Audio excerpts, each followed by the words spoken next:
मेरा बहुत क्लियर है, ऐसे अपराधियों को मरना चाहिए। जरूरत यदि सरकार ने यदि दियारा की आज़ादी के लिए लड़ाई नहीं लड़ा और न्याय नहीं दिया तो हम मनिहारी से दियारा की आज़ादी मुंगेर तक पैदल जाएंगे। जिसकी जमीन होगी अधिकार उसी का होगा, जाति कोई हो, पर सरकार कार्रवाई नहीं होगा, या तो मरेंगे या तो मारेंगे, दो ही बात हो। जिस तरीके से मारपीट किया गया, इसके पहले आदिवासी एमएलए को डंडे से पीटे गए। यही देश के प्रधानमंत्री जब पंजाब गए थे और किसानों ने घेरा था तो देश के प्रधानमंत्री ने कहा था मैं भी पीएम हूँ चन्नी शाह, मेरा भी सुरक्षा कर लो। नरेंद्र मोदी जी आजाद हिंदुस्तान के बाद एक पीएम और होम मिनिस्टर 1 महीने से गुजरात में है, और उसके बाद आप 27 साल गुजरात में रहे। गुजरात मॉडल पर आप 8 साल पीएम पे रहे, और आज भी दुनिया का सबसे बड़ा विचारक और क्रांतिकारी मूलवासी आदिवासी बिरसा मुंडा जो जस्टिस के लिए ढूंढता है, आप उसी पर हमलेवार हैं। क्या जवाब देंगे? आजाद हिंदुस्तान के बाद पहली बार ठीक पीएम के 4 किलोमीटर घर है जहां, वहां पर एम्स का साइबर हैक हो गया है 20 दिनों से। 56 इंच का प्राइम मिनिस्टर, डेमोक्रेसी है। एम्स का पूरा सिस्टम साइबर ने हैक कर लिया, जिसमें पीएम से लेके सारे डॉक्यूमेंट है। हमारा 56 इंच सीना कहाँ चला गया? अब सफदरजंग का साइबर हैक हो रहा है। यदि बैंक का साइबर हैक हो गया होता तब क्या होता? हमारी चिंता गुजरात सीबीआई ईडी से पूरा की गुजरात सूरत के व्यापारी पर हमला, क्या ये डेमोक्रेसी है? जेल में कौन लोग हैं? क्या ये डेमोक्रेसी है? जेल क्या कमजोर और गरीबों के लिए बनी? आजाद हिंदुस्तान के बाद 90 करोड़ लोगों को 10 किलो अनाज पर हम जिंदा रखे हुए हैं, क्या ये डेमोक्रेसी और संविधान है? के दियारा में 7 आदमी को टुकड़ी टुकड़ी काट के फेंक दिया गया। पहली बार हमने सुना आजाद हिंदुस्तान के बाद। इसके पहले यही मोहन ठाकुर क्रिमिनल एक एमएलसी के सहारे 3 साल पहले भैंस और दलितों की हत्या किया था, हमने चैलेंज किया था। और 3 दिनों से जाति पूछ करके 10,000 भैंस आता है बाहर से, 1,000 रुपया मांगा जाता है। दूध बेचने वाले को कहता है टैक्स दो, नहीं दिया तो 8 हत्या अभी तक। इसके पहले उसने रोहित को, राहुल यादव को मारा, पिंटू यादव को मारा और जाति पूछ के मारा।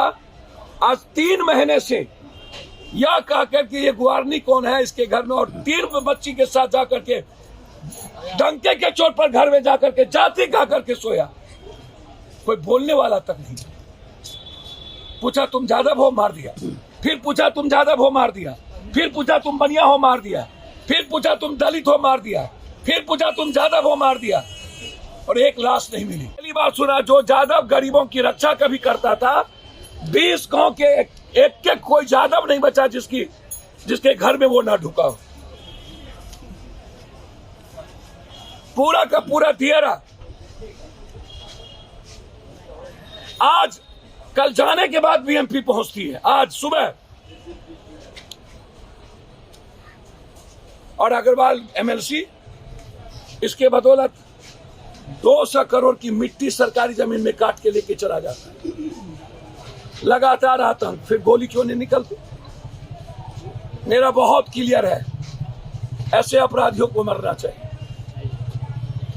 जरूरत यदि सरकार ने यदि दियारा की आज़ादी के लिए लड़ाई नहीं लड़ा और न्याय नहीं दिया तो हम मनिहारी से दियारा की आज़ादी मुंगेर तक पैदल जाएंगे। जिसकी जमीन होगी अधिकार उसी का होगा, जाति कोई हो। जिसका फसल हो काटेगा वही। हमने तो भैया कल मैं पागल हो चुका कि पहली बार जाति पूछ करके मारना और घर ढुकना,